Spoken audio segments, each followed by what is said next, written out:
哎，各位舒肤机械小教室的朋友，大家好，我是摩羯座皮肤科医师，只讲科学证据的宋医师。这是我们旁边有个小姑娘，很漂亮的小姑娘这样，然后她故意要装得很可爱，显得她的脸很小，脸很大。来，子妍跟人家打个招呼。我是个管师子妍。跟大家讲了很多次保养品的制造、保养品的原理、保养品的刺激啊，保养品造成的敏感肌以后，我们才想起来，突然间都没跟大家讲说，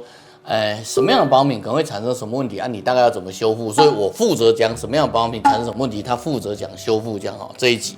那要跟各位讲，这个是我们常常看到清爽型保养品，在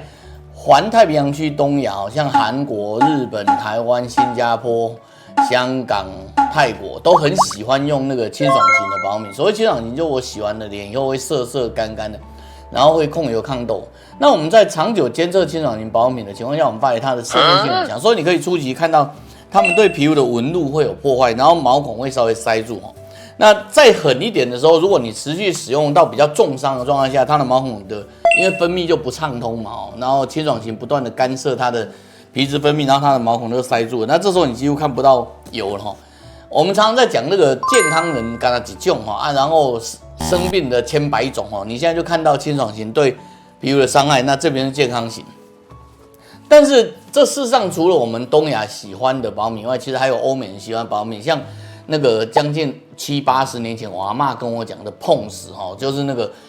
肥肥的面霜这样，那他们擦起来滋润型的伤害通常是这样，它对皮肤一开始的伤害就是整个浑沌油油的。那因为它不太会渗到毛孔，所以往往在滋润型伤害的时候，你会看到表皮有纹路不漂亮，但是毛还在但是如果滋润型的一直这样一直看你笑，一直陪你到老。使用的时候，它就慢慢会伤及到皮肤啊，伤及到皮肤以后，你可以看到整个皮肤就油亮亮，然后完全看不到任何纹路，然后毛也慢慢消失我把两张图永远放在一起让你看，是你可以看到你的皮肤慢慢的怎么样从好变坏那有用清爽型的，当然有用滋润型的，那自然就有人又清爽又滋润嘛。就是他洗完脸很滋润，然后很清爽，然后对不起很清爽，清爽完以后就不要笑这老男人不能一直笑好吗？然后就洗完脸以后就觉得很清爽，又涩涩，他就擦那个很滋润的东西，结果你看他又把毛孔塞住，然后把纹路弄掉，这种是非常惨的，我们也看过这种那有时候有一些人喜欢用 A 醇、用 A 酸，我们偶尔也会看到那种皮肤长久使用以后，我不知道是什么，可能是类固醇或什么，我真的不知道，我只知道它最后它整个皮肤就薄掉了。我们在皮肤科界我今年进来已经30年了，然后30年前我们常常听到一个很奇怪的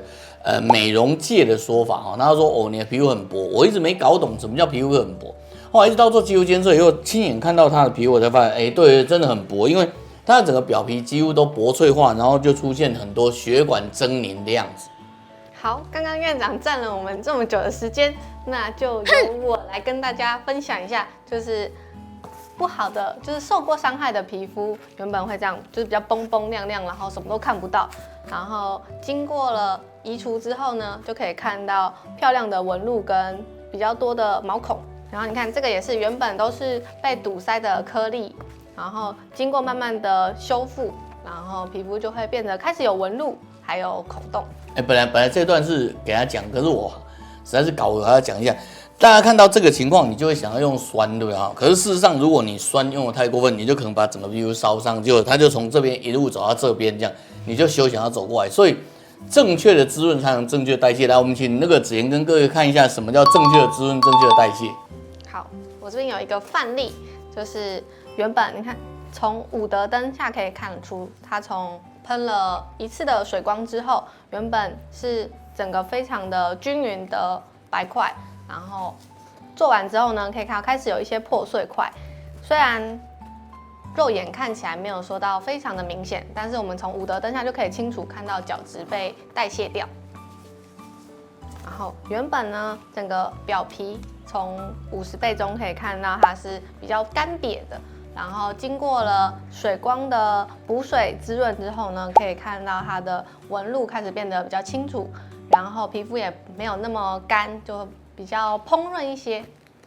好，在这里跟各位讲一下在学理上，如果你是用角质柔软的方式让它慢慢代谢，你会看到角质纹路变得比较蓬软。然后如果你是用酸性酸蚀的方式让它代谢，你就会看到它整个皮肤变比较扁薄。这个也是我们刚刚在谈清爽型跟滋润型的部分要补充的。好，那我们来看一下这个也是原本在武德灯下是非常的均匀的厚实白块，然后经过水光之后呢，你可以看到这些角质都被代谢掉，然后也比较松软，然后不会说就是那么干硬。然后这个呢，可以看到原本有很多这种黑颗粒堵塞住毛孔，然后经过我们的水光喷射移除之后呢，可以看到毛孔变得比较干净，然后这边开始有一些纹路出现。好，然后我们可以看到这张呢，它原本有一些发炎的红色，然后经过水光之后呢，整体也比较褪红，然后皮肤也比较柔嫩一点。好了，这里我要补充一下，你知道那种啰嗦老男人旁边这个已经可以当我女儿了，然后这个病人也可以当我女儿，然后当女儿，你知道爸爸就很想骂，你知道，很多时候你看到她的皮肤很硬，你就叫她回去焖软。大家都知道我们乳化等于油加水加角质嘛，我们就叫她焖软。然后她焖了半天还是这样子，你看到就焖了半天还是这个样子，于是我们就只好用一点水光冲一冲，让它松一点。这个冲一冲有没有用呢？各位可以看到从真皮图可以很清楚看到，你看它的颗粒很清楚被移除掉。这不是了不起的地方，你随便用硫酸也可以移除，对吧？重点是你除了这些颗粒可以移除，你可以看到仔细看，如果你放大看，你可以看到皮肤上的纹路是保留的，这个才表示你的正确移除是柔软而且是强悍的。好，那刚刚给大家看了褪红的，我们现在看到更明显褪红的，这个呢是经过了一次完整的深度的大敷面之后呢，你可以看到原本这边非常的红，然后慢慢的褪红，然后再经过水光补水之后呢，整个又更淡了。然后你可以看从武德灯中可以看到说皮屑这些白色的皮屑也慢慢的被移除。然后这是 A 区，我们可以看一下 B 区，也是原本武德灯有很多这种白的干屑，然后慢慢的也被清掉，然后整体呢也越来越恢复。然后这个是50倍图。可以看到原本比较臀厚，然后整个都脏脏的，什么都看不到，然后慢慢的开始出现纹路跟孔洞。这个地方我们就要补充一下这个图为什么变得很重要？其实你要看它褪红不难你只要稍微给它一点湿敷啊，给它一点类固醇，给它一点这个，给它一点那个。这世界上褪红方法有100万种可是当你放大来看的时候，它必须真正回到有纹路，毛孔能够通畅，就像我们刚刚给各位看的那个图结果它必须有纹路，然后毛孔通畅然后到最后你会看到它的那个硬硬的颗粒一颗一颗啵啵啵啵啵跳出来。当它能够产生自我代谢能力，再度产生自我代谢能力的时候，这时候我们才是真正的褪红，这时候才是真正的永久痊愈。每次有漂亮小女生如果来的时候，如果能够欺负我们就欺负一下，不能欺负就只好避秋这样。你这老医师好意思欺负小女生吗？现在当然是可以欺负，因为自己的小朋友嘛。来，子妍换你讲那几句快。有肌肤问题找舒肤机械，用科学证据找回肌肤自信。不对，再来是有皮肤的问题。